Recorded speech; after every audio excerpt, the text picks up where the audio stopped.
Bonjour, cette vidéo présente rapidement le comportement général des engrenages d'un point de vue donc de la cinématique et de la transmission des efforts. Je prends ici l'exemple de deux roues cylindriques à denture droite à contact extérieur, donc qui engrainent l'une sur l'autre. Donc on voit qu'ici que la transmission de puissance se fait par obstacle, donc le contact entre les dents donc, entraîne la rotation de la seconde roue. On modélisera généralement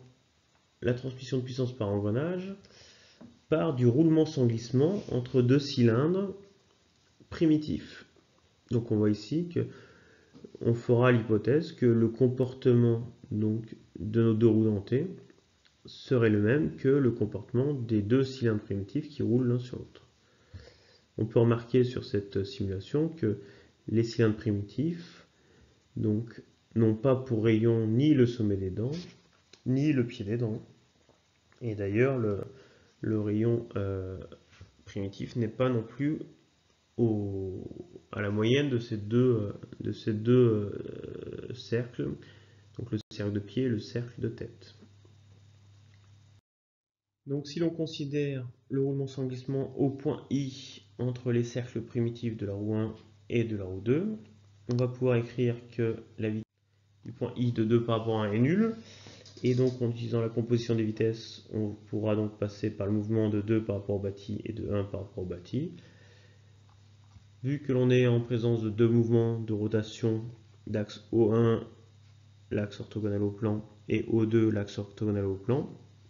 on peut facilement écrire les vitesses du point I comme étant le rayon fois la vitesse de rotation. Pareil pour la seconde roue. Et donc, en travaillant cette équation, on obtient le rapport de transmission, ou le rapport de réduction, qui est donc le rapport des vitesses donc de sortie 2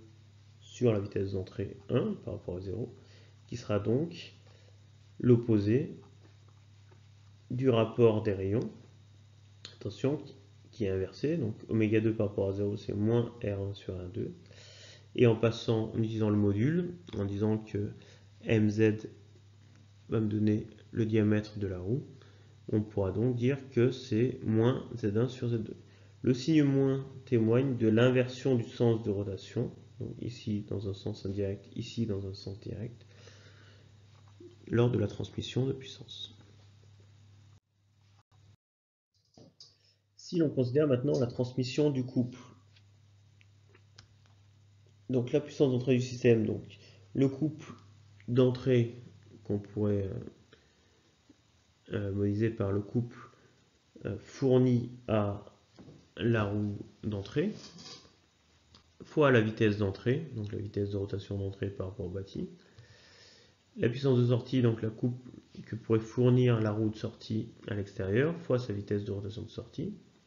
Si l'on considère qu'il peut y avoir des pertes par frottement dans ce système mécanique, et donc on considère un rendement que l'on appelle état, qui est donc le rapport de la puissance de sortie sur la puissance d'entrée, on peut exprimer le couple de sortie en fonction du couple d'entrée, et donc de ce rendement et du rapport de transmission. Il est important de bien comprendre que la notion de rendement n'a d'importance que dans la transmission d'action mécanique, donc de couple ou d'effort, mais n'intervient pas dans la transmission cinématique, donc dans la transmission de vitesse. Voilà pour cette vidéo présentant brièvement donc le comportement cinématique et sur la transmission d'action mécanique des engrenages.